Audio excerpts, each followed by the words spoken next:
Both the M9 and the S6 are incredibly powerful and capable smartphones. Both are marketed and priced as flagship devices, and so with such high-end specs, the differences between them are relatively modest. Having said that, if you are going to spend upwards of £600 or $1,000 on a new phone, you're going to want to get the best one. So which is better? To me, the M9 looks and feels incredibly similar to its predecessor, the M8. Aside from being a millimeter or two taller, narrower and thicker than last year's model, you'll only be sure you're using the new one when you see the new camera on the back. It's very much a if it ain't broke, don't fix it approach from HTC in terms of the design. So it's a little chunky, but I still love the premium brushed aluminium effect, and so for many it's still one of the best looking Android phones on the market. Samsung, on the other hand, has given the design of the Galaxy series the biggest overhaul since the S3 back in 2012.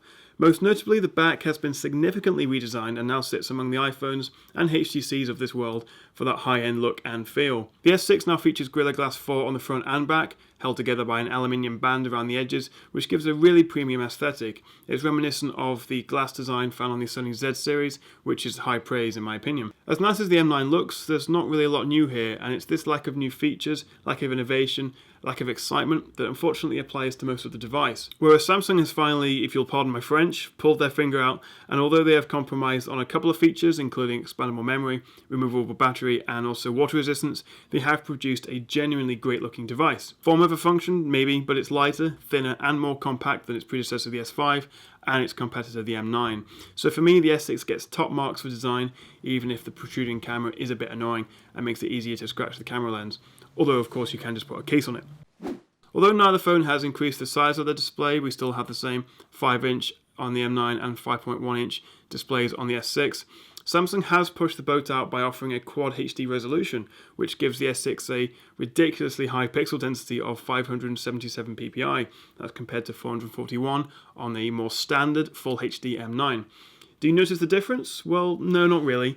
Putting the phones right up to your eye, you may make out individual pixels, and it does show off the sharper S6 display, but in real use, you simply won't notice the difference. Does the battery life suffer as a result of this arguably excessive resolution on the S6? Probably a bit, yes, but the Geekbench rundown tests still put the S6 a fair way ahead of the M9 in battery life. And from my experience with normal, everyday use, the M9 will be down to around 20% by late evening, whereas the S6 will have a more healthy 35% charge left. So even if you praise HTC for not jumping on the QHD bandwagon and sticking perhaps with a more sensible 1080p resolution, we're not seeing any corresponding benefit in the battery life, unfortunately. So both phones are incredibly sharp and crisp, but the real difference is found in the type of displays they use.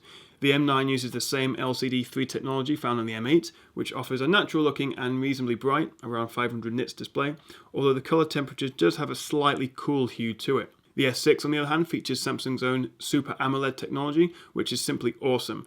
With a range of display modes to choose from Basic, which offers a slightly muted, almost paper yellow, but natural look, to the Cinema and Adaptive modes, which provide really rich and punchy colours. You can customise it to suit you. It's worth dispelling the myth that Super AMOLED displays are inaccurate or oversaturated, as the Note 4 and Galaxy Tab S 8.4 and 10.5 are both devices that are widely considered to offer the best and most accurate displays on the market. And it's the same technology we find in the new S6. So it's bright, up to 600 nits, rich, and importantly, accurate.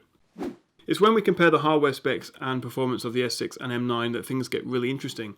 Both devices include 3GB of RAM, both have octa-core 64-bit processors, which come in the form of the latest Snapdragon 810 for the M9 and Samsung's own Exynos 7420 for the S6. On paper, there isn't a lot between them. However, when we put them to the test and compare the speed and performance in benchmarks, app launching tests, and general UI responsiveness, we begin to see a real difference. It's interesting that for the first time since the S2, Samsung are using their own in-house chips to power the S6, and from my tests, they were right to do so. The Snapdragon 810 in the M9 is fast and will handle anything you throw at it, but Samsung's Exynos chip proves to be an absolute beast when it comes to performance. Thanks to a more efficient microarchitecture, the processor in the S6 is faster and more power efficient than the M9, which is most likely what's providing the surprisingly good battery life we're seeing. As fast as the M9 is though with its hardware and reliably smooth Sense 7 UI, it is left in the S6's dust when we compare them side by side. The notoriously laggy Touch Wiz on the S6 is now flawlessly smooth, and combined with the new processor, produces incredible results in benchmarks and real-world use. Apps load noticeably faster on the S6, and some games feel smoother thanks to higher frame rates. Of course, both phones are extremely capable and very fast, but the S6 is undoubtedly quicker, and although you may not always notice the difference, if you do want the best of the best, the S6 really is the only option for performance. In terms of camera quality, the S6 offers far more detailed and crisper images, although the f1.9 aperture, which does help it produce better shots in low light, does actually narrow the depth of field, and so in some images, the M9 has more in focus. You'll have to weigh up whether you prefer brighter and therefore less noisy images at the expense of the potential for less to be in focus, although it does create easier and better depth of field effects as a result. The M9 camera on the whole is a bit disappointing. It's capable, but there doesn't appear to be any significant upgrade from the ultra-pixel technology featured in the M8 in terms of detail and general quality.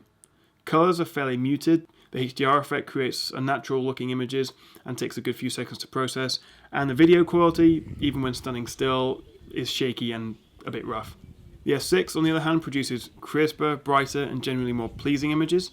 Live HDR is a nice feature, and on the whole, I'm happy to leave HDR on auto mode pretty much all the time. The camera builds on the technology featured in the Note 4, which for me offered one of the best cameras on a smartphone. It's fast, it's bright, it's detailed. I really can't find fault beyond the occasional narrow focus issue we talked about. But fear not, HTC enthusiasts, the M9 still has its ace card to play. Its stereo boom sound speakers are absolutely first rate and for me offer the best sound quality in terms of core quality, loudspeaker and headphone quality of any smartphone on the market. The improvement over the M8 is subtle, but to my ear the M9 produces a more refined, more crisp sound.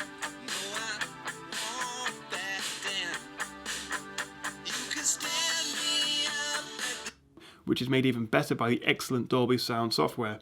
And I'd recommend using the theatre mode for a more punchy and vibrant audio experience. This isn't to say the S6 sounds bad. It's been significantly improved over the S5, thanks in part to its new home on the bottom of the phone, which yes, does make it look a bit like an iPhone, but it is reasonably punchy and loud, but of course just isn't really in the same league as the M9. So if sound and audio quality are important for you, the M9 really is the only option.